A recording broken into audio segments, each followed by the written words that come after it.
3, 2, 1, you're back in the room. And so am I.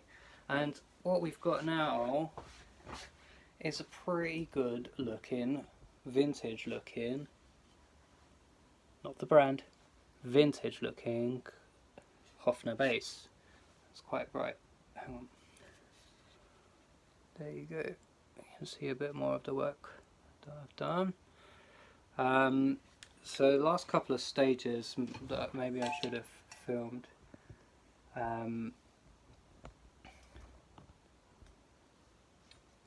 This happened just before I ate my dinner. Oh, got the foxes. Foxes in. Hello, Foxy.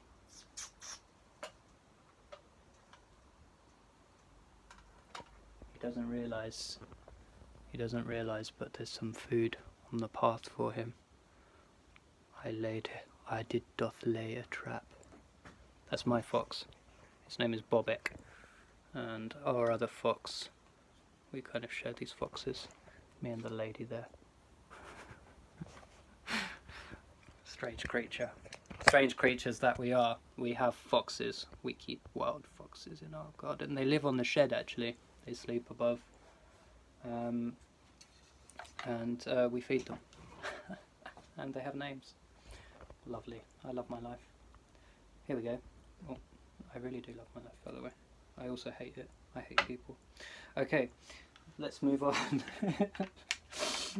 These videos are getting pretty strange. COVID videos.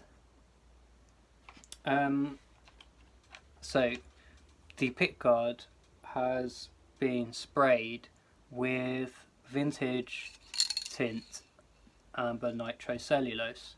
That's given it, it's taken back that white blinding look that my customer Joe didn't like about it.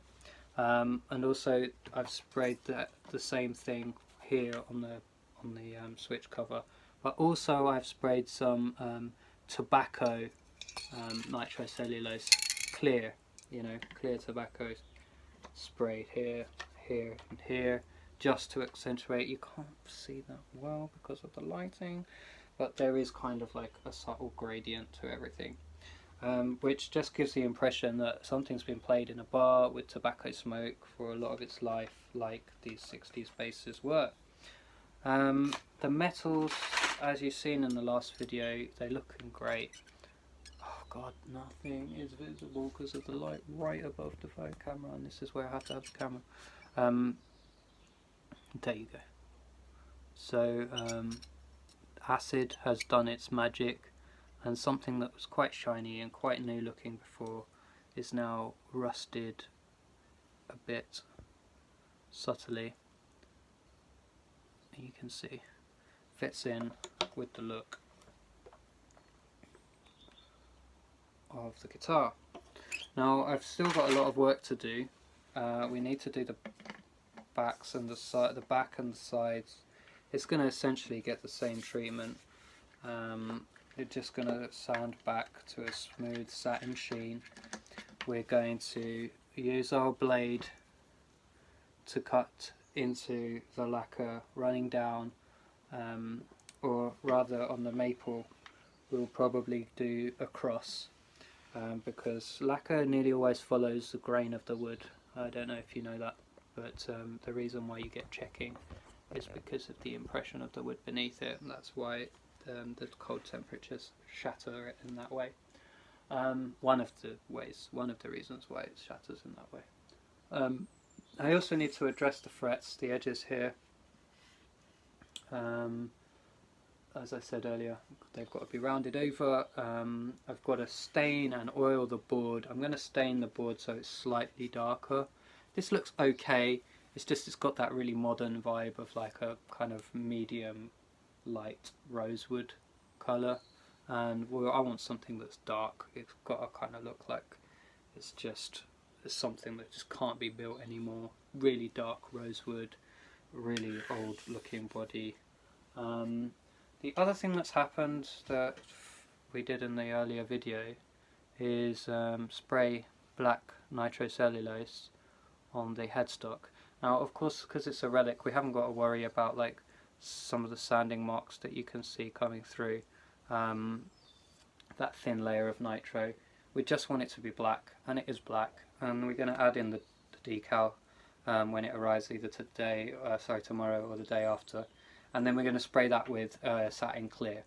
As soon as that's dry and this decal is sealed in, we're going to spray, clean up that binding first of course, but then after that we're going to spray vintage tinted nitro on the top of that, so that the binding looks old and tinted like we did with the stain on the body.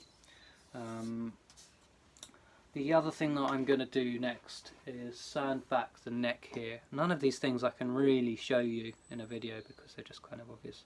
I'm going to sand back the neck with 600 grit sandpaper, and it's going to get really, really smooth and really, really fast quite quickly.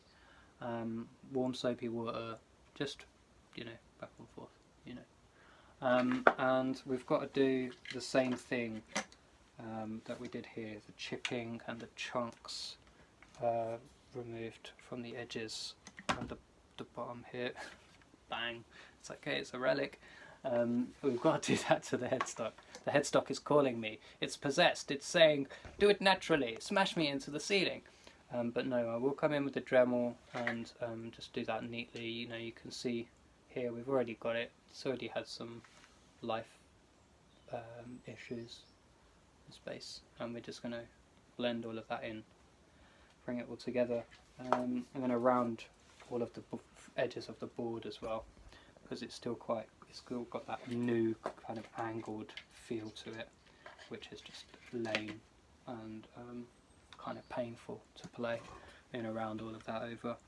So it's looking and feeling great, and the customer's really happy with it. I've been sending progress shots.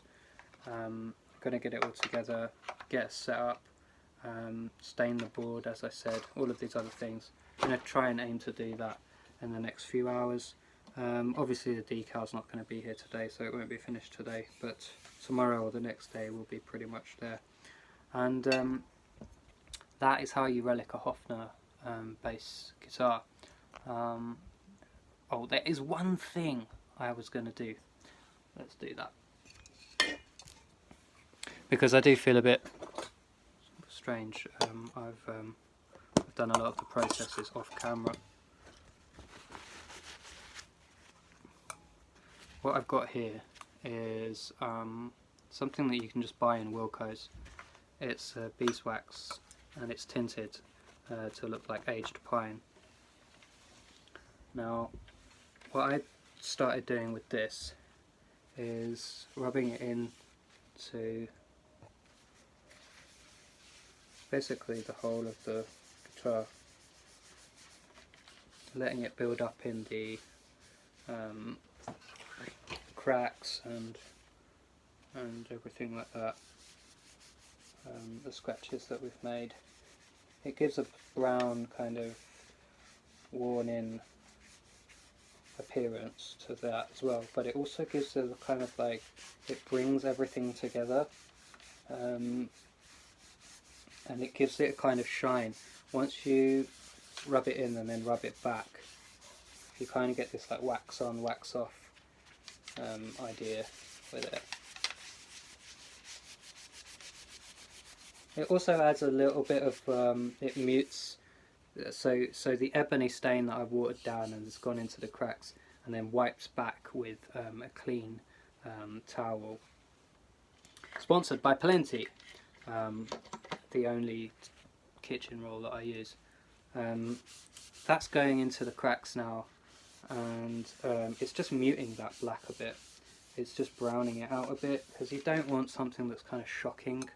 You don't want lines that are like really, really, really obvious, like, oh god, that's like yellow, and that's literally lines of black everywhere. I don't know if it will look cool if you pull it off, but if you can pull it off, but I just don't like the sort of that really obvious look of it. So work it into all of the edges and stuff, and then just get a clean side, and then or a whole new tea towel, kitchen roll thing, or a cloth like a tack cloth. Rub it all back. Give it a bit of a buff. And then you get this really nice aged sheen. And it just ties everything together. It's got a bit of the colour, the battle scars. Let me see if I can flip this. Yes, the battle scars have got a bit of a shine to them as well, almost like you know, the grease from your hands and stuff like that. Everything that builds up like that. It doesn't look so bad on a nitrocellulose guitar finish. We've got elements of that now. So yes, you can see the black lines, but are they really, really obvious? No, not really. And the whole thing's just looking super old. So repeat that process for the rest of the guitar. As I said, there's different grain pattern on the I don't know if I just flipped that the wrong way around, probably did. There's different grain pattern on the maple, and we're going to try and follow that. So you see me for the next video. I'll show you what we've done again. It's not terribly interesting to hear about it, I guess. I don't know how successful this video is going to be for some of you guys, but you can spend like, you know, an hour with me and just like get an idea of the process. You can see that I'm just not just fluking it or sitting here without a plan. You know, I really like the way that these guitars look, and it seems that a lot of you out there like them too, so you keep asking me and paying me to do these. So so long may it continue, because it is fun and they do look great. We just need to carry on with the rest of the look and get it set up, straighten up the truss rod, etc. So I'll see you in the next video anyway. Cheers.